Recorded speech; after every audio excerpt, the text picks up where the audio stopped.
majority of us are looking for somebody to love us because we don't love ourselves. When I hear brothers say, I'm just looking for a sister to give me peace of mind. Can't no sister give you peace of mind. She'll give you a piece of her behind, and that ain't gonna do nothing but stir up your mind. You ever date a stingy ass person? Your birthday come around, you buy them gifts, take them out, cook dinner, Beyonce tickets. And then your birthday come around and all you get is a damn text message or an e-card or a Facebook inbox. You say, I do everything for him, he don't do nothing for me. I do everything for her, she don't do nothing for me. Do you know what that is? That's a person who too afraid to show they care because they afraid you'll take advantage of them. We have materialism, buying happiness. How many sisters say, I just want a man with a good job, no kids, nice car, master's degree? You can get all that, honey, and you still be unhappy. Too many black women are passing over good men because he don't fit the ideal partner that your ass drew up in 6th grade. You gotta give up that damn 6th grade superhero. You talking about you can't find no good man. Brother, pick up your trash twice a week. He's single, no children, or he might got one that he take care of. Never been married. Got a job with benefits, retirement. He can't get you Oprah's house, but he can get you a nice one. But guess what? You ignore his ass because he don't meet the criteria of some superficial Eurocentric idea of what a husband's supposed to be. I said post-traumatic relationship disorder. Do you know what that is? That's when you was in a relationship for like 2 or 3 years and you really loved a person. Y'all might have lived together or had a couple kids, was engaged, was married, went through some tough times, and y'all decided to break up last week. But you back at the club this week. You ain't gave your womb, black woman, time to heal. And what black women fail to realize is that your vagina is a back road to your unconscious. And when you have too many male energy swimming in your damn womb, you are likely to go crazy. And that's why some of y'all got nasty ass attitudes because you got too many different energies swimming all up in God's womb.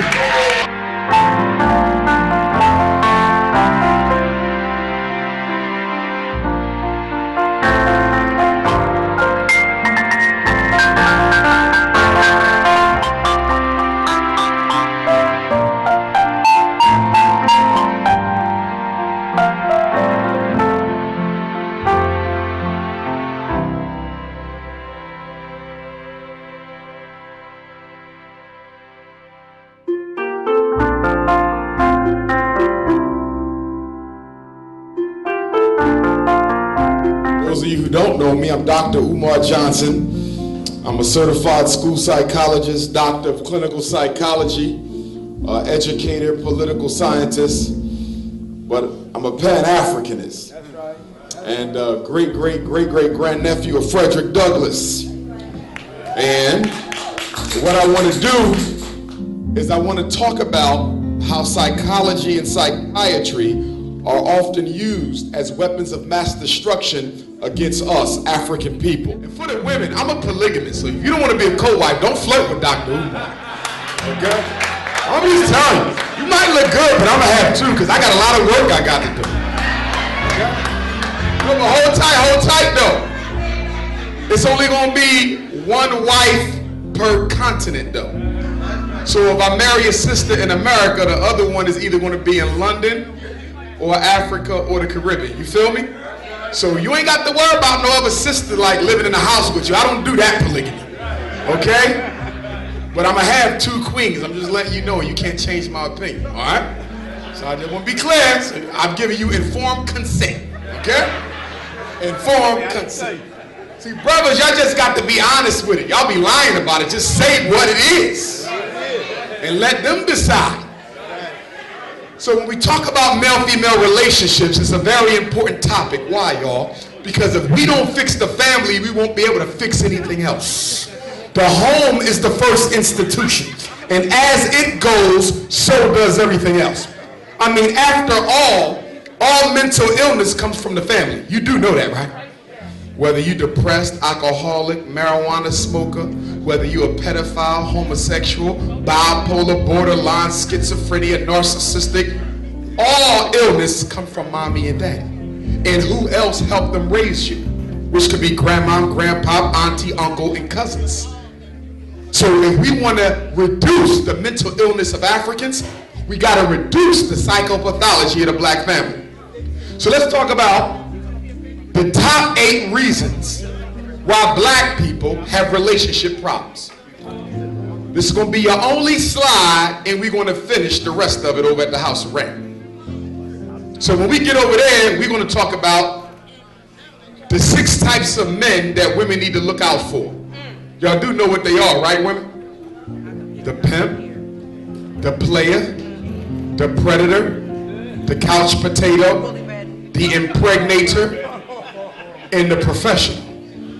Fellas, 6 types of women you need to look out for. The home wrecker, the healer, Miss Hot in the Pants, high maintenance, and the homicidal honey.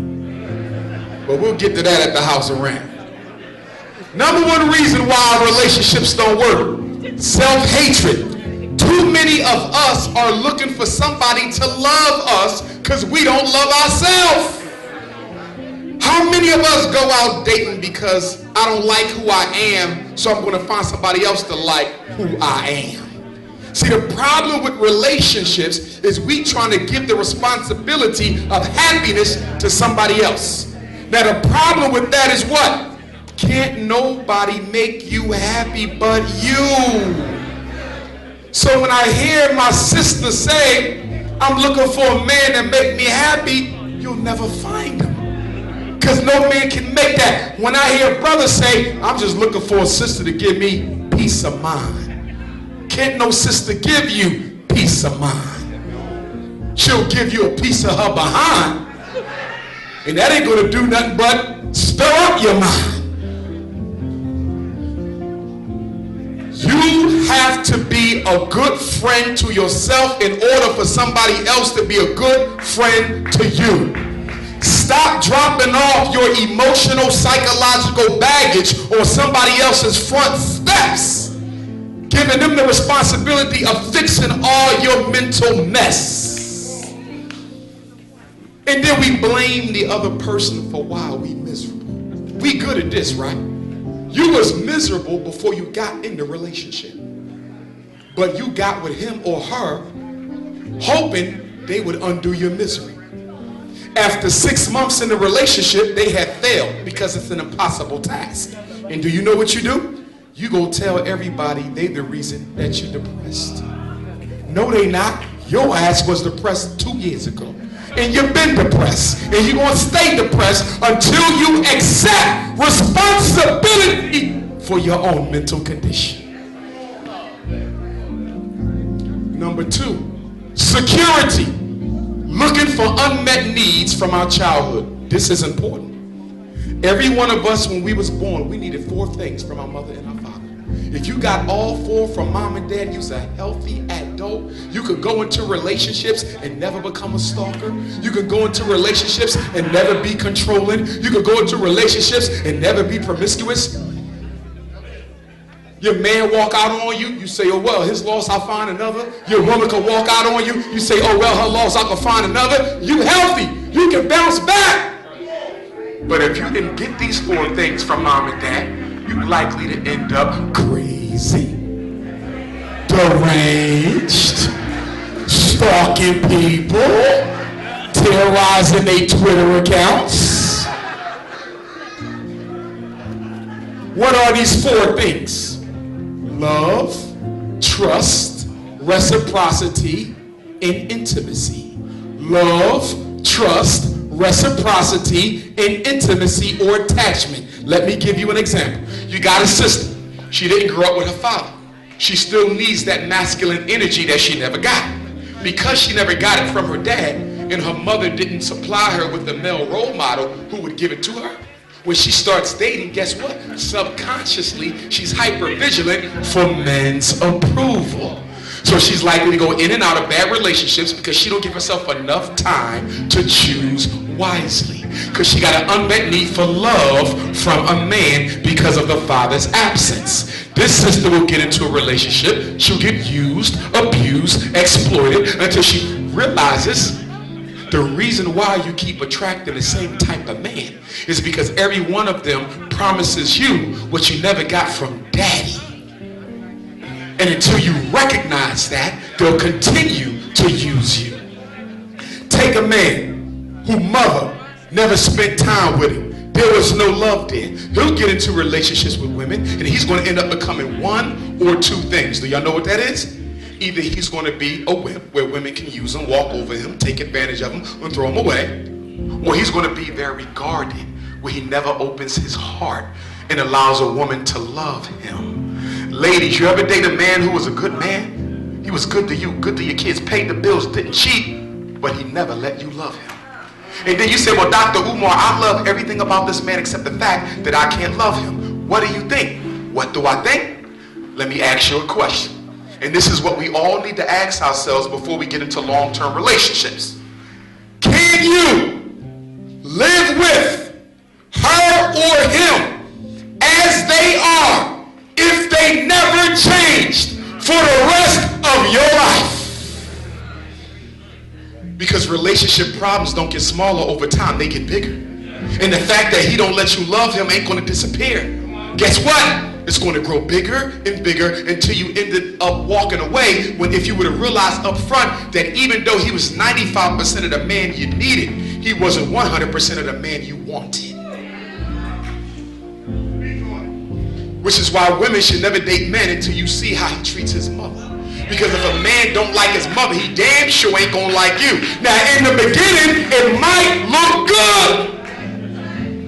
But trust me, at some point in the relationship, you're gonna wake up and you're gonna look just like her to him, psychologically. You are going to metamorphose into the mother who mistreated him. And then the domestic violence kicks in. Fellas, it's the same thing. A sister hates her father, and you think that's going to work? It might take 5 years. It might take 20 years. It might take 40. But as sure as I'm standing here, you are going to turn into the father the minute you piss her off and wake up her pain body. And you're going to catch all the hell she really wanted to give to daddy. Y'all know what I'm talking about because some of y'all already done it. We're going to talk about the pain body over at the house. Now listen, I didn't say she had to like her father. I said she can't hate him. Ladies, I didn't say he had to like his mother. I said he can't hate her. It's the intense negative emotion that leads to that type of a situation. Then we got trust. If you couldn't trust your dad to keep his word, if you couldn't trust your mom, her word, it doesn't matter how good of a man or woman you find, you will never trust nothing they say because you ain't been taught trust. See, many of us will run away the best of women, the best of men, because we are hyper-vigilant for relationship failure because the relationship with our two parents failed in childhood. Your childhood is predictive of what you're going to go through in your adult relationships if you don't become conscious of how the deficiencies operate. Number 4, reciprocity. What do I mean when I say reciprocity? You ever date a stingy ass person? Their birthday come around, you buy them gifts, take them out, cook dinner, Beyonce tickets. And then your birthday come around and all you get is a damn text message or an e-card or a Facebook inbox. You say, I do everything for him, he don't do nothing for me. I do everything for her, she don't do nothing for me. Do you know what that is? That's a person who's too afraid to show they care because they afraid you'll take advantage of them. These people are scared and they are guarded, and you can spend the rest of your life trying to prove to them that you won't hurt them, and it won't mean a damn thing. And then we got what?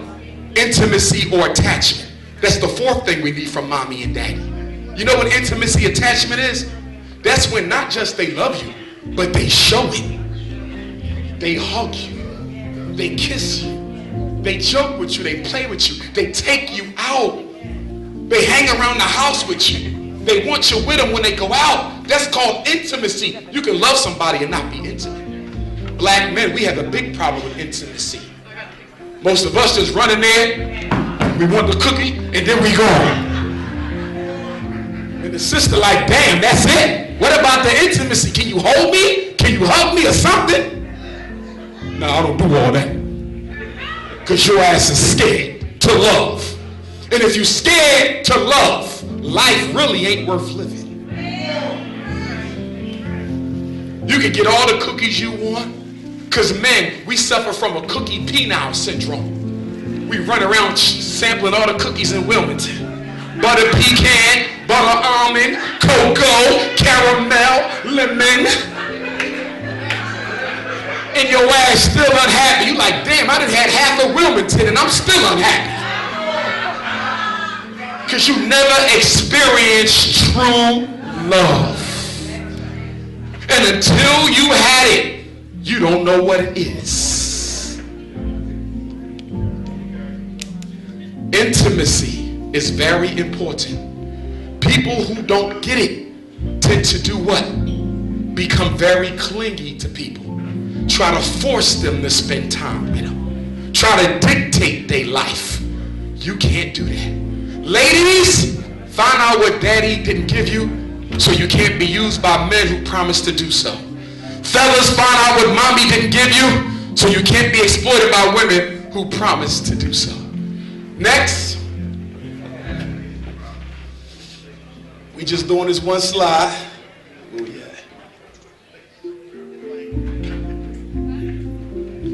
We have materialism, buying happiness. How many sisters say, I just want a man with a good job, no kids, nice car, master's degree? You can get all that, honey, and you still be unhappy.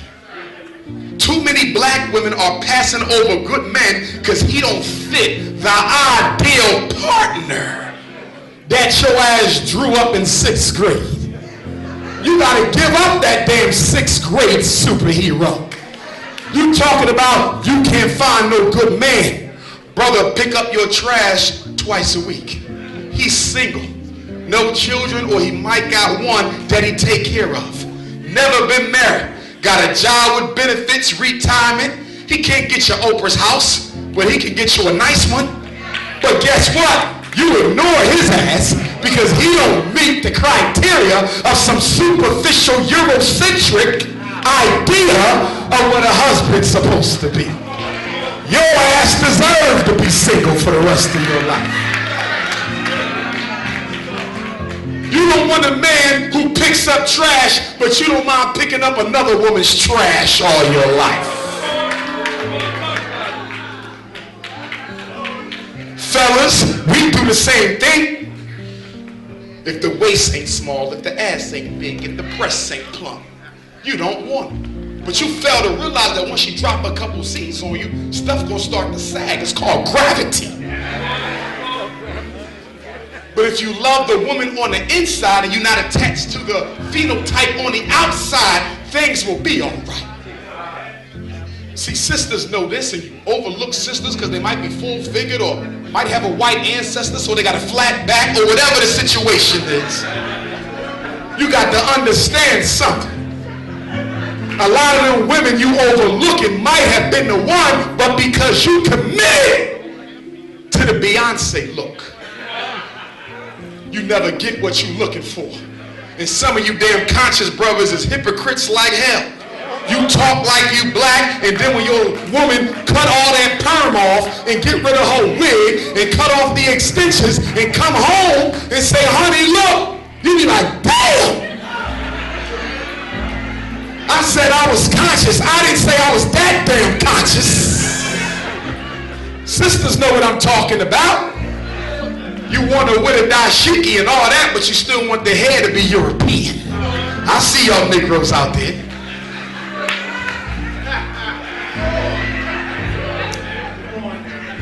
Let me go to number 5 so we can wrap this up.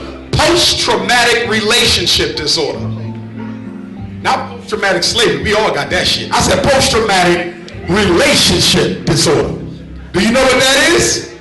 That's when you was in a relationship for like 2 or 3 years and you really loved a person. Y'all might have lived together or had a couple kids, was engaged, was married, went through some tough times, and y'all decided to break up last week. But you back at the club this week. You ain't gave your womb, black woman, time to heal. And what black women fail to realize is that your vagina is a back road to your unconscious. And when you have too many male energy swimming in your damn womb, you are likely to go crazy.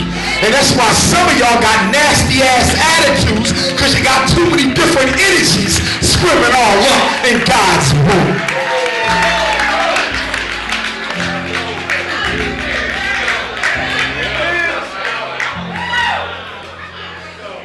And brother, although we are external and we are the givers, you still suck up some of her energy. And before you move on to another sister, you got to make sure that sister's energy is out of your aura.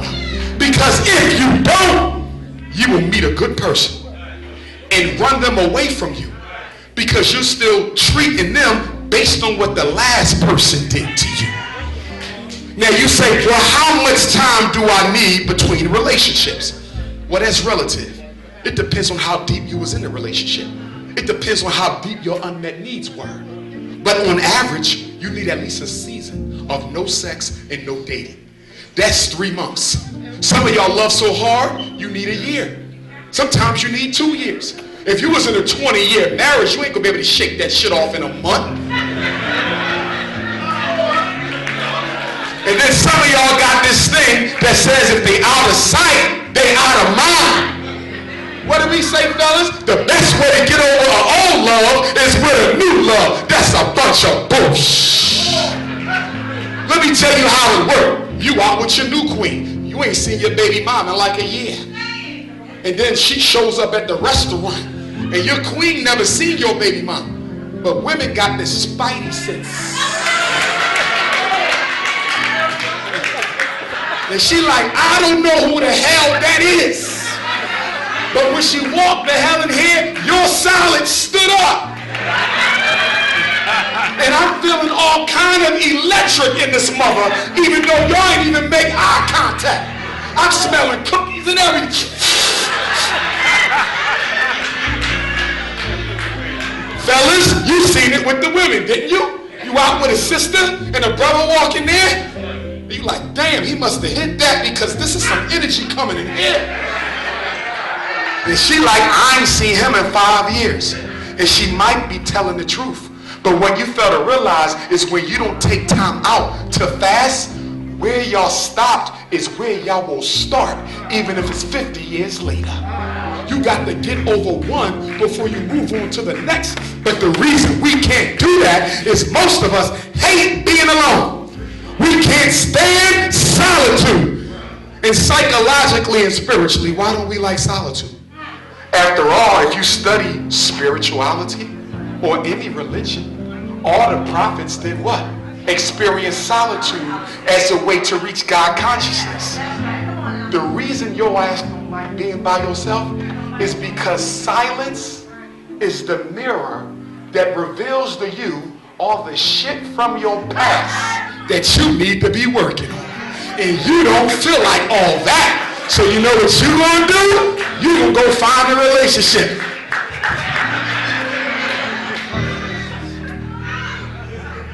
Because y'all do know we got spiritual vampires in the black community. What's a spiritual vampire? Brothers and sisters who look like regular people. And do you meet them at the conscious lecture? You meet them at the club, at the back to school meeting, and they real nice people when the sun is out. But when it get dark, they get real damn nasty with you. They start growing things and shit, talking to you any kind of way, making your life a living hell. These are unhappy, miserable people who, when they find happy people, like to attach themselves to their spirit and suck their ass dry. And you better be careful about them spiritual vampires, because they can suck the life out of you. Fellas, you ever had a homie who always liked to do stuff with you? Run a little bit of rock, go to some shows, hang out, let's go play some pool. He got with a certain woman, and his ass is just always tired. You're like, dog, you coming out tonight? No, dog, I'm tired. Well, your ass don't even work. Why you tired? You see him, he got bags under his eyes, lost like 50 pounds. Like, damn, dog, you got the virus? No, I ain't got the virus. Well, something, you ain't been the same since you got with that woman. You know why?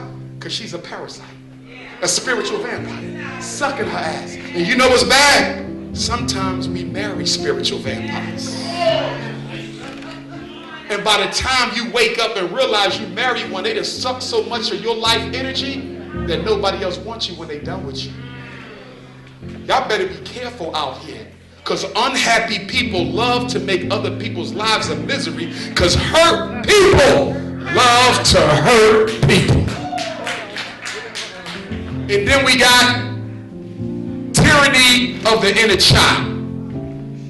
The pain body experience. What is a pain body? You got one, I got one, we all got one. Pain body is an aspect of your psyche that holds all the negative memories you ever had of relationships in your life. Every ex-boyfriend, every ex-girlfriend, baby mom, ex-husband, but most importantly, mommy and daddy and brother and sister. And that pain body lives inside you. It's the little you. See, y'all think that because you 35, you automatically are psychologically 35, but we have two ages, biological and psychological.